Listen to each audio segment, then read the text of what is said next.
राधे राधे। जय श्री कृष्णा। आज है करवा चौथ और आज हम सुनेंगे करवा चौथ व्रत कथा। शुरुआत करेंगे गणेश जी की कहानी के साथ। बोलो गजानन महाराज की जय हो।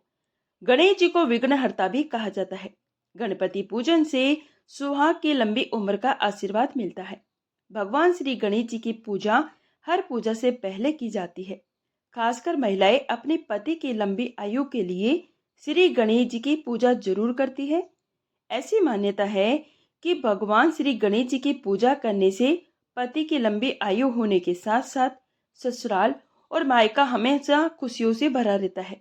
तो चलिए सुनते हैं अमर सुहाग की लंबी आयु देने वाले भगवान श्री गणेश जी की अद्भुत कहानी। बोलो गजानन महाराज की जय हो। एक समय की बात है। एक बहन भाई रहते थे। बहन का नियम था कि वह अपने भाई का चेहरे देखे बिना भोजन नहीं किया करती थी। वे रोजाना सबसे पहले अपने भाई का चेहरा देखती और उसी के बाद में भोजन किया करती थी। इस तरह करते करते दोनों भाई बहन बड़े हो गए। दोनों की शादी हो गई। बहन की शादी पास के ही गांव में हो गई। तो बहन रोजाना सुबह जल्दी उठती और जल्दी जल्दी घर का सारा काम खत्म करके भाई का मुख देखने के लिए मायके चली आती।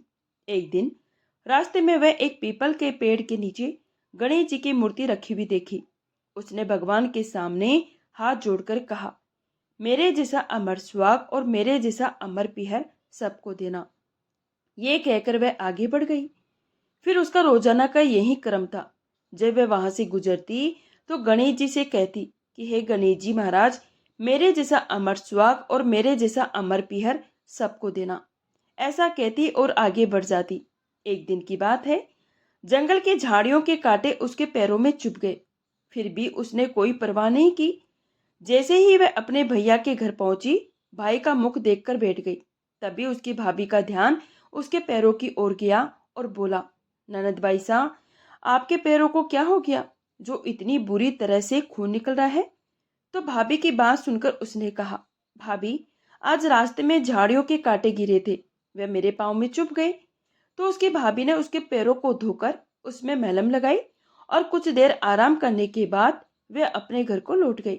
जब वह वापस चली आई तो पीछे से उसकी भाभी ने अपने पति से कहा, रास्ते को साफ करवा दो, देखा नहीं आपकी बहन के पाँव में कितने कांटे चुभ गए थे।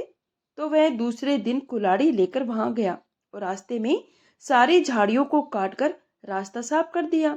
ऐसा करते समय गणेश जी की प्रतिमा वहां से झाड़ियों के साथ हट गई। तो ये देखकर भगवान गणेश जी गुस्सा हो गए और उसके भाई के प्राण हर लिए। जब गांव के सारे लोग उसे अंतिम संस्कार के लिए लेकर जा रहे थे, तब उसकी भाभी ने रोते हुए कहा, तुम थोड़ी देर रुक जाओ, उनकी बहन आने वाली है। वह अपने भैया का मुख देखे बिना नहीं रह सकती है। जब तक वह अपने भैया का मुख नहीं देखेगी तब तक वह भोजन ग्रहण नहीं करेगी। तो उसकी बातें सुनकर लोगों ने कहा, आज तो वह अपने भाई का मुख देख लेगी, पर कल कैसे देखेगी? तो उसने कहा, आज आप मेरे कहने से रुक जाओ। तो सारे गांव वाले उसकी बहन के आने का इंतजार करने लगे। हर रोज की तरह बहन अपने भाई का मुख देखने के लिए जंगल में निकली। तब जंगल में उसने देखा कि सारा रास्ता साफ किया हुआ है और जब वह आगे बढ़ी तो देखा कि सिद्धि विनायक को वहां से हटा दिया गया है। तब उसने वहां जाने से पहले श्री गणेश जी को वहां से उठाया और कपड़े से साफ करके अच्छे स्थान पर रखकर हाथ जोड़कर कहा, हे गणेश भगवान, मेरे जैसा अमर सुहाग और मेरे जैसा अमर पीहर सबको देना। ऐसा कहकर वह आगे निकल गई। तो भगवान श्री गणेश जी सोचने लगे कि अगर मैंने आज इसकी बात नहीं सुनी तो मुझे कौन मानेगा और कौन मेरी पूजा करेगा।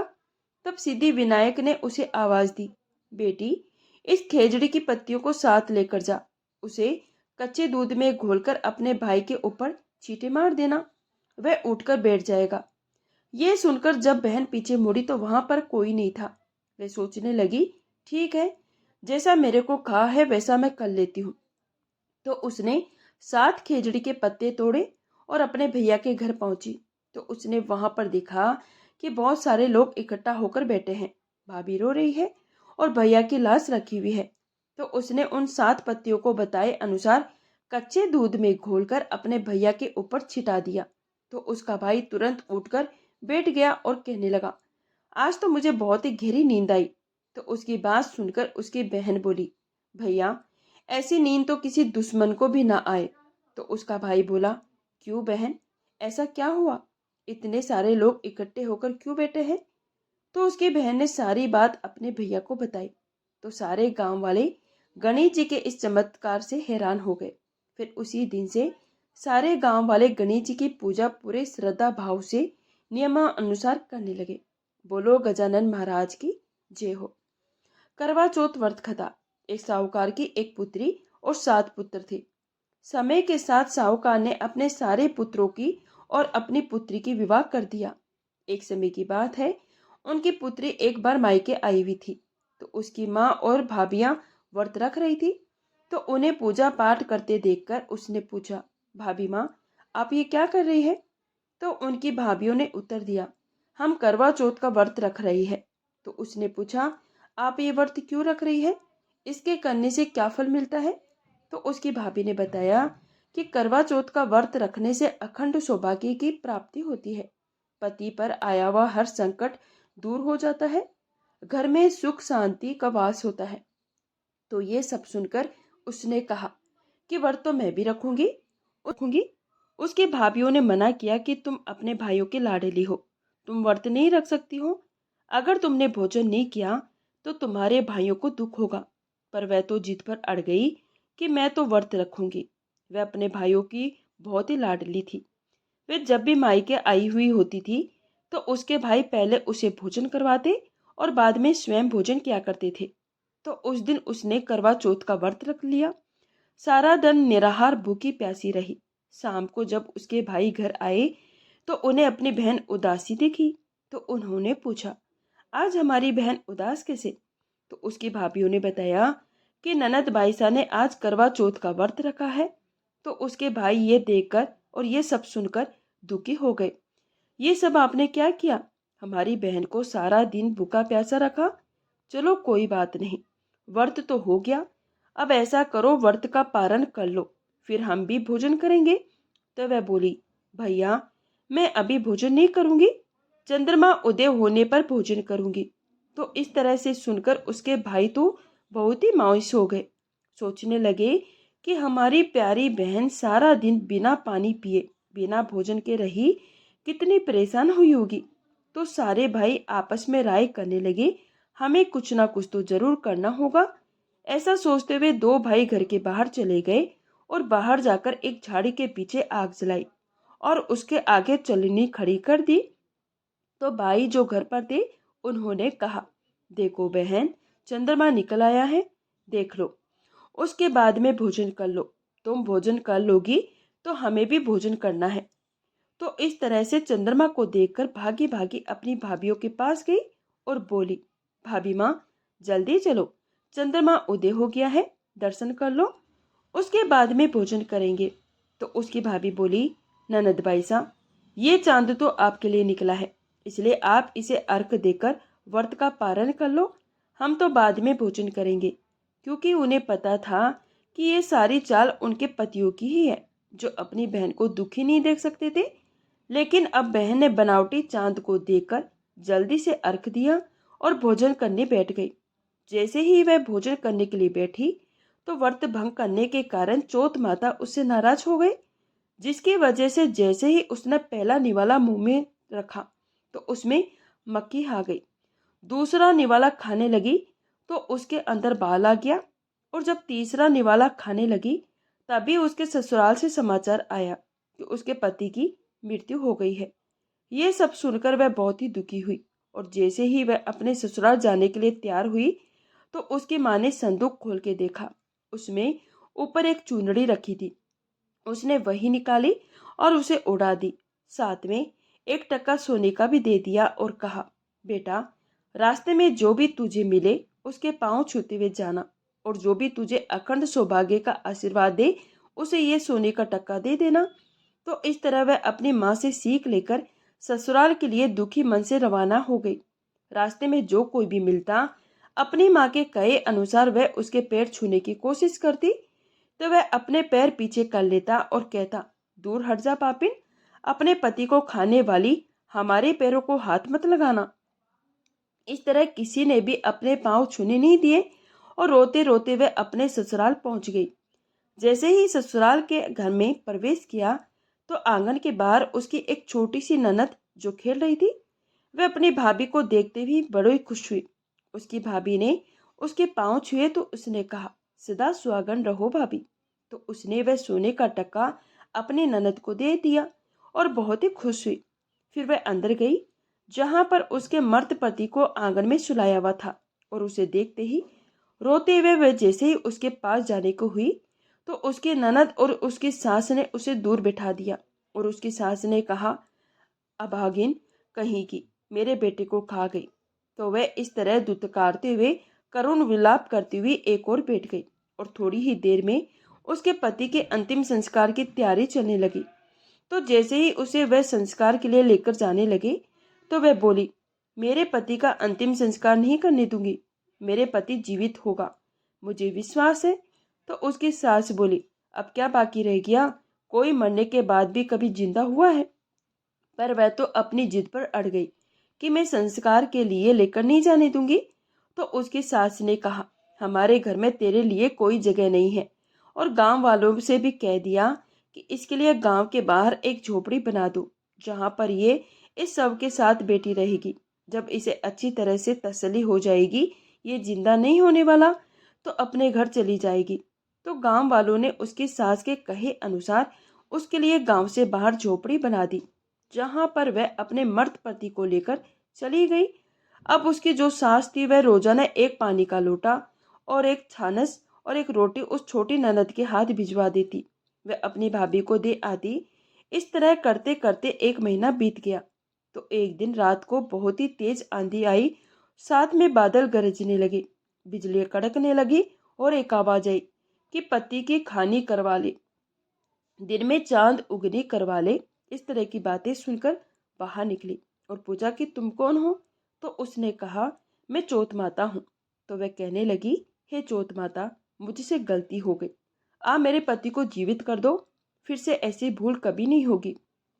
तो मंगसिस माँ की चौथ माता बोली, मैंने तुम्हारे पति को नहीं मारा है, इसलिए मैं कुछ नहीं कर सकती। अगले महीने फिर चौथ आएगी, तुम उनसे कहना। तो एक महीने बाद फिर चौथ माता के दिन जोर से आंधी चलने लगी, बादल गरजने लगे, बिजलियां चमकने लगी। फिर वही आवाज आई कि अपने पति को मारने करवा ले, दिन में चांद उगानी करवा ले। तो वह भागकर बाहर निकली और पूछा कि तुम कौन हो। तो उसने कहा, मैं पोस माँ की चौथ माता हूँ। तो वह करुण विलाप करने लगी और रोने लगी, माता मुझसे गलती हो गई, मेरी गलती क्षमा करो और मेरे पति को जीवित कर दो।